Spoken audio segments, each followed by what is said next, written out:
नमस्कार दोस्तों, मैं विनय ज्योतिषी आप सभी का अपने चैनल में बहुत बहुत स्वागत करता हूं। आशा करता हूं कि आप सब स्वस्थ होंगे और सुरक्षित होंगे। दोस्तों, हम बात कर रहे हैं वार्षिक राशिफल की। आज हम बात करेंगे सिंह लग्न की, यानी आपके लग्न में अगर सिंह राशि है तो यह वीडियो आपके लिए है। मैं लग्न आधारित राशिफल ही बताता हूं जो कि ज़्यादा ज़्यादा प्रभावशाली होती है, ज़्यादा ऑथेंटिक रूप से काम करती है। और जब दोनों का कंपैरिजन करेंगे, चंद्र राशि और लग्न राशि के हिसाब से जब आप राशिफल देखेंगे, तो आप देखेंगे कि आपको ज़्यादा प्रभावशाली है, ज़्यादा ज़्यादा आपको जो परसेंटेज है, वो इसमें आपको मिलेगा। ये आप स्वयं परख सकते हैं, मेरे बोलने बताने की आवश्यकता नहीं है। तो आइए बात करते हैं सबसे पहले आपके सेहत की और आपके व्यक्तित्व की। तो फिलहाल हम एक बात बताना मैं भूल गया आपको कि जब हम वर्षफल की बात करते हैं तो जो बड़े ग्रह होते हैं, जो एक राशि में ज़्यादा वक्त तक रहते हैं, हम उन्हीं ग्रहों को इसमें कंसीडर करते हैं। मुख्य तौर पे इसमें शनि और बृहस्पति को कंसीडर किया जाता है, क्योंकि शनि एक राशि में 2.5 वर्ष रहते हैं और बृहस्पति एक राशि में 1 वर्ष रहते हैं। राहु केतु एक एक राशि पे 1.5 वर्ष रहते हैं। तो हम राहु केतु शनि बृहस्पति 4 ग्रहों को हम इसमें लेके चलेंगे। संयोग ऐसा है कि वैसे तो सबका कार्यकाल अलग-अलग समय का होता है। शनि एक राशि में 2.5 वर्ष रहते हैं, सूर्य बृहस्पति 1 वर्ष रहते हैं, राहु केतु 1.5 वर्ष रहते हैं। फिर भी एक समय टाइम ऐसा आया है कि अभी लगभग 1 से 1.5 महीने में चारों ग्रह राशि परिवर्तन करेंगे। राहु केतु को एक ही मान लीजिए और 29 मार्च को शनि राशि परिवर्तन करेंगे, 14 मई को बृहस्पति राशि चेंज करेंगे और 18 मई को राहु केतु राशि चेंज करेंगे। फिर भले आगे उनका कार्यकाल जो है 1 वर्ष, 1.5 वर्ष और 2.5 वर्ष के लिए हो जाएगा, तो आगे फिर उनका टाइमिंग अलग-अलग हो जाएगा। लेकिन फिलहाल एक है, तो ये साल बहुत महत्वपूर्ण है, बहुत मेजर रूप से 4 बड़े ग्रहों का राशि परिवर्तन जीवन में मेजर चेंजेस ला सकता है, बहुत बड़े परिवर्तन ला सकता है। आइए उसको जानते हैं, देखते हैं कि ये परिवर्तन और चेंजेस क्या हो सकते हैं। फिलहाल जो हम लग्न की बात करें, आपके शरीर की बात करें, तो आपका अभी सेहत जैसी बनी हुई है, महादशा या अंतर्दशा के क्रम से जैसा आपका चल रहा है, वो एज़ इट इज़ बना रहेगा, उसमें कोई बहुत मेजर परिवर्तन अभी नहीं आएगा। लेकिन जब 18 मई को राहु और केतु राशि परिवर्तन करेंगे, तो राशि परिवर्तन में केतु जो अभी कन्या राशि में है, वो आपके पीछे आ जाएँगे, आपके लग्न में आ जाएँगे। लग्न में आने के बाद ये केतु 18 मई से अगले 1.5 वर्षों के लिए केतु यहाँ पर होंगे लग्न में। तो ये आपको कहीं न कहीं चीज़ों से डिटच करेंगे, वैराग्य की भावना उत्पन्न करेंगे, लाइफ के किसी भी डोमेन में आपको थोड़ा-सा अगर आप स्वयं से केतु के डोमेन में नहीं जाते हैं तो, जैसे केतु वैराग्य के कारक हैं, आप जीवन में अगले 1.5 वर्ष के लिए सभी चीज़ों को लेके अगर तटस्थ हो जाते हैं, वैराग्य धारण कर लेते हैं और बहुत ज़्यादा सपनों के पीछे या भौतिक जगत के पीछे नहीं भागते हैं, तो उतना आपका प्रभाव नहीं पड़ेगा। अदरवाइज़ आप अगर जैसे हैं वैसे ही बने रहेंगे, तो यकीन मानिए कि फिर ये केतु आपको पहले दुःख देंगे, पीड़ा देंगे, प्रॉब्लम देंगे और फाइनली वो आपके अपने डोमेन में, जो वैराग्य का डोमेन है, वहाँ आपको लेके आएँगे और आपको दुःख तकलीफ के बाद में आपको लगेगा सारी चीज़ें बेकार है, व्यर्थ है।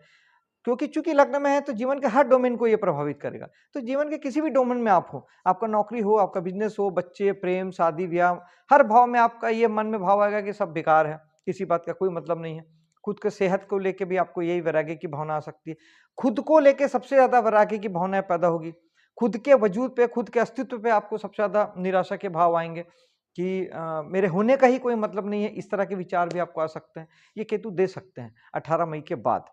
तो ध्यान रखिएगा, आप चीज़ों को लेके जीवन में जो भी मोह, माया, सपने, आकांक्षा वो है, सबको लेके तटस्थ हो जाइए। अपना कर्म कीजिए, लेकिन परिणाम की चिंता मत कीजिए, तब आपको कहीं कोई दिक्कत नहीं आएगी। ये मेरा आपसे वादा है, ये आप करके देख सकते हैं। केतु बनना होगा, आपको अगले 1.5 वर्ष के लिए आप केतु बन जाइएगा।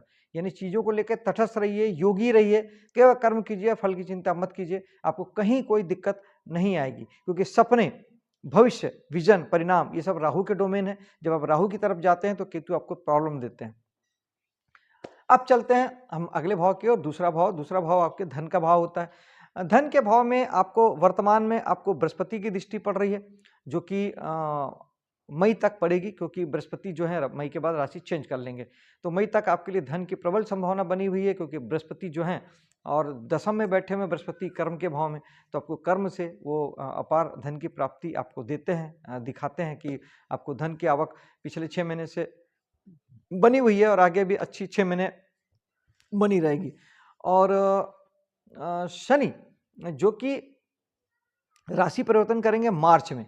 मार्च में जब शनि राशि परिवर्तन करेंगे तो आपको उसके बाद अगले 2.5 वर्ष, इस मार्च के बाद से अगले 2.5 वर्ष आपको धन कमाने के लिए और परिवार और कुटुंब के लिए थोड़ा-सा ज़्यादा जागरूक होना पड़ेगा, थोड़ा मेहनत ज़्यादा करनी पड़ेगी, क्योंकि शनि जो है हार्ड वर्किंग के कारक ग्रह हैं। जहाँ बैठते हैं और जहाँ देखते हैं, वहाँ के लिए वो चाहते हैं कि आप थोड़ी मेहनत ज़्यादा करें। तो आपको दूसरे भाव के लिए यानी धन कमाने के लिए मेहनत ज़्यादा करना है, कुटुंब परिवार के लिए ज़्यादा ध्यान देना है, ये आपको करना होगा। दूसरा, केतु यहाँ पे ऑलरेडी विराजमान है, क्योंकि वो राशि चेंज करके राहु केतु पीछे चलते हैं, इसलिए केतु 6 महीने बाद मतलब जब मई में राशि परिवर्तन करके आपके लग्न में आ जाएंगे। अभी आपके सेकंड भाव में, धन भाव में उल्टा चलते हैं राहु केतु। तो अभी केतु जो धन भाव में है, वो आपसे यही कहते हैं कि धन भाव को लेके आप वैराग्य का भाव रखिए। पैसे के पीछे भागेंगे तो पैसा आपसे भाग जाएगा। आप पैसे के बारे में बिल्कुल नहीं सोचेंगे तो पैसा आपको एज यूजुअल जैसा आता है वैसा आएगा। ये केतु है। वैराग्य बहुत जरूर, केतु जहां बैठ गए उस भाव के लिए आप वैरागी बन जाइए। एक लाइन का सूत्र जीवन में हमेशा याद रखिए, चाहे ये गोचर में हो, चाहे आपकी कुंडली में जिस भाव में भी केतु बैठे हैं, उस चीज के लिए आप वैरागी बन जाइए, तटस्थ हो जाइए, न्यूट्रल हो जाइए, केवल कर्म कीजिए, फल की चिंता मत कीजिए, क्योंकि केतु के पास केवल पैर है, विचार नहीं है। आपको विचार करना ही नहीं है उस भाव के लिए, केवल कर्म करना है। आगे बढ़ते हैं पराक्रम के लिए। तो बृहस्पति का जब राशि चेंज होगा 14 मई को, तो 14 मई को जब बृहस्पति जब आपके एकादश भाव में आ जाएंगे तो वहां से पंचम दृष्टि से आपके पराक्रम को देखेंगे, तो कहीं ना कहीं बृहस्पति जहां देखते हैं वहां के फल को बढ़ा देते हैं। तो आपका पराक्रम बढ़ेगा, आपका साहस बढ़ेगा, आपका एफर्ट बनेगा और आप जीवन में बहुत सारे कामों को कर पाएंगे। और कहीं ना कहीं निश्चित तौर पर आप जो लक्ष्य, जो टारगेट जो लेके चल रहे हैं, वहां तक आप पहुंच पाएंगे। बृहस्पति अगले 1 वर्षों के लिए मई के बाद आपके लिए बहुत अच्छे रिजल्ट पराक्रम भाव के लिए देंगे। इवन आप अगर छोटी यात्राएं करते हैं वो भी आपके लिए बेनिफिशियल रहेगा, फायदेमंद रहेगा।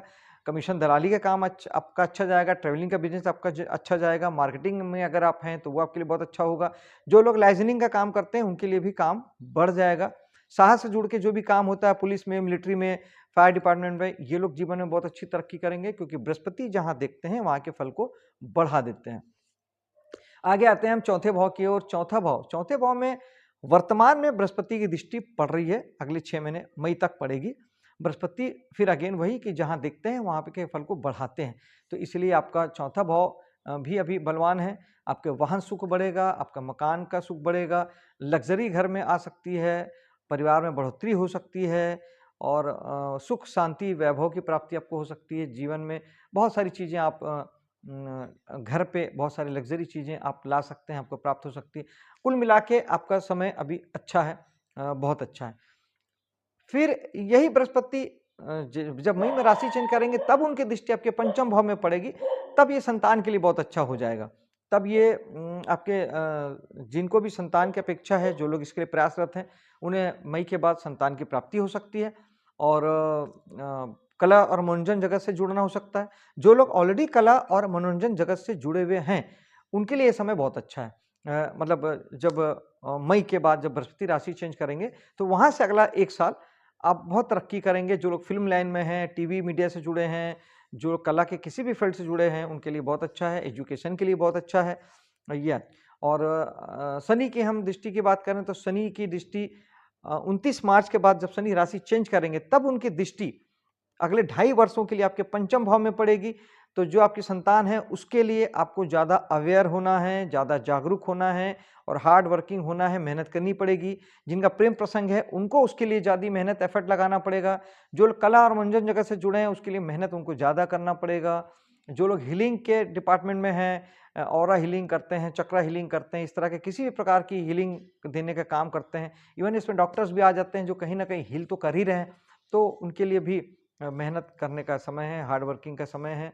आप हल्के में नहीं ले सकते, इस फील्ड को आपको मेहनत करना पड़ेगा। अब हम आगे आते हैं छठे भाव की ओर। भाव है ऋण रोग शत्रु का और सबसे महत्वपूर्ण है ये भाव आपके जॉब सेक्टर का। जो लोग नौकरी करते हैं वो भी जॉब होता है, जो लोग प्राइवेट सेक्टर में, जो लोग किसी भी प्रकार के हमको सेवा देते हैं, जैसे आप टैक्सी में जो जाते हैं वो टैक्सी वाला आपको सेवा देता है, आपको जोमेटो वाला आपको सेवा देता है, हर प्रकार की जो सेवा दी जाती है जिसमें हम सामान खरीदते बेचते नहीं हैं, जैसे इंजीनियर, डॉक्टर, वकील सब हमको सेवाएं देते हैं कंसल्टेंसी के माध्यम से, ये सारी जो सेवा वाला फील्ड है ये छठा भाव होता है। यहाँ पर वर्तमान में बृहस्पति की दृष्टि मई तक बहुत अच्छी है, क्योंकि बृहस्पति बढ़ाते हैं तो ये सारी चीज़ों को बढ़ाएंगे। एक बात समझने जैसी है, एक बात ध्यान देने की है, चूंकि बृहस्पति अच्छा या बुरा नहीं देखते, चीज़ों को सिर्फ बढ़ा देते हैं। तो चूंकि छठा भाव होता है ऋण का, रोग का, शत्रु का, तो ये इसे भी बढ़ा देंगे अगर आप इस डोमेन में काम करेंगे तो कोशिश करिएगा कि ऋण मत लीजिए, शत्रुता मत पालिए, क्योंकि ये चीज़ें और बीमारी है तो उसे तुरंत हील कीजिए, तुरंत जाके डॉक्टर को दिखाइए, उसको कैरी मत कीजिए, वरना बृहस्पति इन चीज़ों को बढ़ा देंगे। तो बेहतर है कि एक्सरसाइज करिए, ध्यान करिए, प्राणायाम करिए, अपने आप को हेल्दी रखिए और रोग बीमारी से बचिए, वरना बृहस्पति बीमारी बढ़ाएंगे। कोर्ट कचहरी से दूर रहिए, लड़ाई झगड़े से दूर रहिए, वरना बृहस्पति इसको बढ़ा देंगे। तो इस तरीके से, और कर्जा बिल्कुल मत लीजिए, बृहस्पति जब तक 1 साल यहाँ पर हैं छठे भाव में, ये कर्ज को बढ़ा देंगे, बढ़ता ही चला जाएगा, आप उसमें डूबते चले जाएंगे। तो इसे, हाँ, लेकिन जिन लोगों को कर्ज नहीं मिल रहा था, जो लोग किसी वजह से जो काम इनका रुका हुआ था, उनके लिए अच्छा समय है, उन्हें कर्ज मिल जाएगा। कर्ज मिल जाएगा क्योंकि बृहस्पति बढ़ाते हैं तो कर्ज आपको मिल जाएगा। कर्ज के ऊपर कई लोग कर्ज लेते हैं, कर्ज को ओवर वो करके क्रॉस करके भी जो और कर्ज को ज़्यादा बैंकों से ज़्यादा उसके अलावा मांगते हैं, उन सबको ये मिल जाएगा क्योंकि बृहस्पति इसके लिए हामी भरते हैं। सप्तम भाव के चलते हैं, जो जीवन साथी का भाव होता है, यहाँ पर जो शनि है वो अभी ऑलरेडी विराजमान है कुंभ राशि में, लेकिन मार्च तक ही हैं, जनवरी खत्म हो रहा है, मार्च में ये राशि परिवर्तन करके ये अगली राशि में आ जाएंगे, ये मीन राशि में चले जाएंगे शनि 29 मार्च को। तो यहाँ पर अभी शनि के लिए 2 महीने का समय है, तो पिछले 2 वर्षों से आपने इस बात को महसूस किया होगा कि कहीं ना कहीं सप्तम भाव को लेके आपको दुख और पीड़ा होगी, क्योंकि शनि दुख और पीड़ा के कारक ग्रह हैं। कब? जब आप उस भाव के लिए हार्ड वर्किंग नहीं होते, यानी ज़रूरत थी, अगले 2 महीने के लिए ज़रूरत है कि अपने जीवन साथी के प्रति आप कर्मनिष्ठ हों, जिम्मेदार हों, मेहनत करें, तो शनि तकलीफ नहीं देते हैं। अभी भी 2 महीना बचा है, आप उसमें मेहनत कर लीजिए, क्योंकि शनि दुख और पीड़ा के कारक हैं और शनि हार्ड वर्किंग के कारक है। अगर आप हार्ड वर्किंग होंगे तो दुख और पीड़ा नहीं होगी, हार्ड वर्क नहीं करेंगे तो दुख और पीड़ा वहां से आपको मिलेगी। तो शनि जहां बैठते हैं और जहां देखते हैं, यहाँ के लिए आपको जिम्मेदार होना है, अधिक मेहनत करनी है, तो शनि दुख नहीं देते। केतु डिटैचमेंट के कारक हैं, केतु जहां बैठ गए वहां के लिए आप डिटैच हो जाइए, तो फिर केतु तकलीफ नहीं देते। राहु जहां बैठते हैं वहां के लिए आप, उस भाव के लिए आप दीवानापन, पागलपन पैदा कर लीजिए, क्योंकि राहु यही सारी चीजें देते हैं। उस भाव के लिए सारी ऊर्जा लगा दीजिए, उस भाव के लिए काम करिए, आपको राहु तकलीफ नहीं देंगे। जब वहां के लिए आप काम नहीं करेंगे तब आपको राहु तकलीफ देते हैं। आगे चलते हैं। हाँ, यहाँ पे राहु केतु भी राशि चेंज कर लेंगे। राहु अभी मीन राशि में है और केतु कन्या राशि में, जो कि 18 मई को राहु केतु एक पीछे आ जाएंगे। तो राहु पीछे आ जाएंगे, यहाँ पे 18 मई को सप्तम भाव में आ जाएंगे। अब फिर अगेन यही कि शनि तो यहाँ से हट रहे हैं, लेकिन कहीं ना कहीं राहु यहाँ पे आ रहे हैं। तो राहु जो आएंगे अगले 1.5 वर्ष के लिए, राहु जहाँ होते हैं वहाँ के लिए पागलपन देते हैं। तो जो लोग शादीशुदा हैं वो अपने जीवन साथी के प्रति पागलपन दें, और जो शादीशुदा नहीं हैं उनके लिए फिर कहीं ना कहीं दूसरे विपरीत लिंग के प्रति राहु ये जताते हैं कि आपका पागलपन बढ़ेगा, आपकी इच्छाएं बढ़ेगी, कामनाएं बढ़ेगी, क्योंकि राहु इच्छा है, कामना है। राहु जहाँ जाते हैं वहाँ के लिए आपको दीवानापन देते हैं, पागलपन देते हैं, इच्छा बढ़ा देते हैं। तो सप्तम भाव बिजनेस का भी है, ट्रेडिंग का भी है। जो लोग बिजनेस ट्रेडिंग से जुड़े हैं उसके लिए उनके मन में पागलपन के भाव आ सकते हैं, और ये अच्छा है, पॉजिटिव है। और लीगल वे पे सारी चीज़ें बहुत अच्छी होती है, अलीगल वे पे सारी चीज़ें गलत होती है। तो जो लोग विपरीत संगति में, विपरीत लिंग के संगति में संतुष्टि पाते हैं वो थोड़ा कंट्रोल करेंगे, वरना राहु उन्हें भटका सकते हैं, उन्हें अनीति की ओर ले जा सकते हैं, अभाग्य की ओर ले जा सकते हैं। राहु गड़बड़ के भी कारक होते हैं, दुर्भाग्य के भी कारक होते हैं, तो थोड़ा सा संयम साधेंगे जरूर। और जो अगला भाव है वो 8वां भाव है, वो थोड़ा सा मेंटल प्रेशर का होता है, तनाव का होता है, रुकावट बाधा का होता है। यहाँ शनि 29 मार्च को कुंभ राशि से मीन राशि में जब आएंगे तो यहाँ पे शनि आ जाएंगे, और ये अगले 2.5 वर्ष के लिए यहाँ पे रहेंगे। तो अब शनि किसके प्रति आपको जिम्मेदार बना रहे हैं? आपको जो रुकावट आएगी, जो बाधा आएगी, जो तनाव प्रेशर आएगा, उसके लिए आपको जिम्मेदारी दे रहे हैं, उसके लिए आपको हार्ड वर्किंग होना है। यानी इन चीज़ों को आप भागना नहीं है, इन चीज़ों को लेके पॉजिटिवली आपको अपने आप को इतना सबल बनाना है, इतना बलवान बनाना है, आपको इन सब चीज़ों से लड़के अपने आप को स्टेबल करना है। रुकावट, चिंता, बाधा, परेशानी से आपको जूझना है और ज़िम्मेदारी को लेना है, एक्सेप्ट करना है, उसको प्यार से लेना है कि ईश्वर आपने दिया है, ये एक्सेप्टेड है और उसके प्रति आपको अपनी हार्ड वर्किंग होना है। वरना अगर ये नहीं करेंगे तो ऐसे ही 8वां भाव दुःख पीड़ा का है, प्रॉब्लम का है, रुकावट बाधा का है और ऊपर से शनि वहाँ बैठे हैं जो कि ऑलरेडी दुःख और पीड़ा के कारक ग्रह हैं। अब यहाँ के लिए अगर आप हार्ड वर्किंग नहीं होंगे, जिन वजहों से आपको दुःख, पीड़ा, तकलीफ मिल रही है, उन कामों को सॉर्ट आउट करने के लिए आप अगर मेहनत नहीं करते, उन कामों को करने के लिए अगर आप जागरूक नहीं होते हैं, तो शनि और भाव दोनों मिलके आपकी दुःख और पीड़ा को अतिशय बढ़ा देंगे। ध्यान रखिएगा। शनि के लिए मैं उपाय आपको मैं अभी साथ ही साथ बताता चलता हूँ। यहाँ के लिए बहुत ज़रूरी है कि अगले 2.5 वर्ष आप शनि का उपाय करें। तो एक तो शनि भगवान को तेल चढ़ाइए शनि मंदिर में जाके। ओम शनिश्चराय नमः एक माला आप जाप कर सकते हैं घर पे और या फिर हनुमान चालीसा का पाठ बेस्ट उपाय होता है। हनुमान चालीसा का प्रतिदिन ये पाठ करें और 1-2 बार आप रिकॉर्ड पे लगा के इसे सुनें। तो ये भी आपको बहुत मतलब आपको आराम देता है और हनुमान जी से शनि भगवान बहुत खुश रहते हैं और उनसे क्योंकि सारे ग्रहों को जब रावण ने बंदी बना लिया था, तो हनुमान जी थे जिन्होंने छुटाया था, शनि भगवान को भी वहाँ से मुक्त कराया था। तो हनुमान साधकों को शनि भगवान की प्रॉब्लम नहीं होती। आगे बढ़ते हैं भाग्य की ओर। भाग्य भाव आपका अच्छा है, कहीं कोई दिक्कत नहीं है। बस ये 2 महीना थोड़ा-सा पिता को लेके ध्यान रखेंगे, अदरवाइज़ आपको भाग्य आपका भाव जैसा है, वैसा है और जैसे कुंडली में दशाक्रम है, उस प्रकार से भाग्य आपका साथ देता रहेगा। ग्रहों के गोचर से बहुत ज़्यादा अभी आपको दिक्कत परेशानी नहीं है। शनि की दृष्टि यहाँ ज़रूर पड़ रही है, लेकिन 2 महीना पड़ेगी। मार्च से शनि राशि चेंज कर लेंगे, तो शनि की दृष्टि यहाँ से हट जाएगी।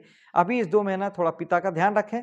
लंबी यात्राओं में अगर जाते हैं तो उसमें थोड़ा-सा अपना ध्यान रखें और भाग्य बनाने के लिए कर्मशील हो जाएँ, ये सबसे बेस्ट उपाय है। शनि हार्ड वर्कर है और धर्म के मामले में भी थोड़ी सी ध्यान देना पड़ेगा, थोड़ी ऊर्जा धार्मिक गतिविधियों में भी आपको लगानी चाहिए, कम से कम एटलीस्ट 2 महीना। उसके बाद फिर जैसा आप चाहें वैसा आप चला सकते हैं।